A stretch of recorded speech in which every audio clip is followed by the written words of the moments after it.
இயற்கையான டேட்ஸ், பாதாம், பிஸ்தா, cash and honey கொண்டு தயாரிக்கப்பட்ட lion date nut bites. Lion date nut bytes.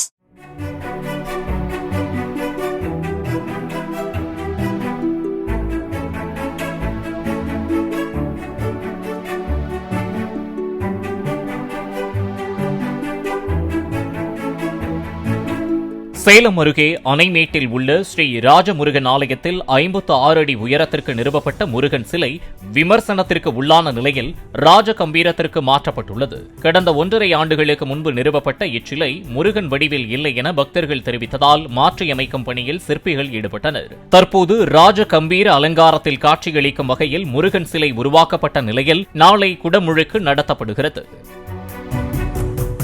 இயற்கையான டேட்ஸ், பாதாம், பிஸ்தா, கேஷு அண்ட் ஹனி கொண்டு தயாரிக்கப்பட்ட lion date nut bites. Lion date nut bites. Play store மற்றும் ஆப் ஸ்டோரில் இருந்து பாலிமர் செயலியை QR கோடு மூலம் பதிவிறக்கம் செய்யுங்கள்.